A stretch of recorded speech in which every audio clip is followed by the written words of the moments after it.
కానీ ఇక్కడ కానీ ఒకటే మాట్లాడడం జరిగింది.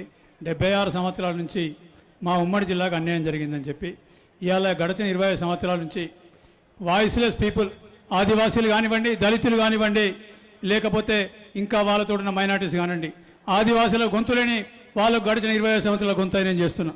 ఇవాళ నా గొంతునపై ప్రయత్నం చేస్తుంది. ఇవాళ మొన్న వచ్చిన వాళ్ళు ఒకటే గుర్తుపెట్టుకోండి, పార్టీని కష్టకాలంలో ఎవరు కాపాడుకున్నాడు, పార్టీ పెట్టుకుని ఎవరు చేసిండ్రు, ఇన్నోవెల్ మీటింగ్ ఎవరు పెట్టిండ్రు, కరిగేవారి మీటింగ్ ఎవరు పెట్టిండ్రు, వీళ్ళంతా కరిగేవారి మీటింగ్ ఎక్కడ పోయిండ్రు.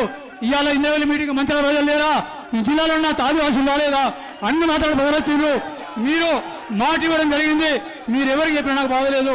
ఒక్కరు మాత్రం గుర్తుపెట్టుకోండి, నాకు అన్యాయం జరుగుతున్న భరిస్తా, కానీ మా ఉమ్మడి జిల్లాకు అన్యాయం జరిగేటప్పుడు భరించే ప్రసక్తే లేదు, ఏ పరిస్థితుల్లో భరించాం. దానికోసం ఇది ఉద్యమాల గడ్డ. రాష్ట్రంలో ఉద్యమాలు 1978 నక్సలైట్ ఉద్యమం కానీ ఉద్యమాలకు ఇది పూరిటి గడ్డ. ఈ గడ్డ నుంచే ఉద్యమాలు వేసినాయి. కాబట్టి ఇవాళ నిన్నొచ్చి మొన్నొచ్చి ఉన్న పార్టీలను తిరిగొచ్చి పార్టీలో ఉండి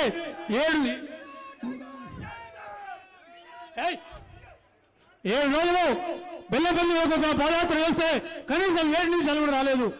వాళ్ళు ఇవాళ మంత్రి గురించి మాట్లాడుతున్నారు. ఇవాళ ఆ దినం ఖార్గే గారి సభకు కూడా రాలేదు. కనీసం మంది తెచ్చు సంగతి వేరు, వాళ్ళు కూడా మంత్రి పదవి అడుగుతాను. మొత్తం టీఆర్ఎస్ 2 సార్లు, బీజేపీ అన్ని పార్టీలు తిరిగి వచ్చినా ఎవరైతే ఉన్నారో వాళ్ళు కూడా ఇవాళ మంత్రి పదవి అడుగుతున్నారు.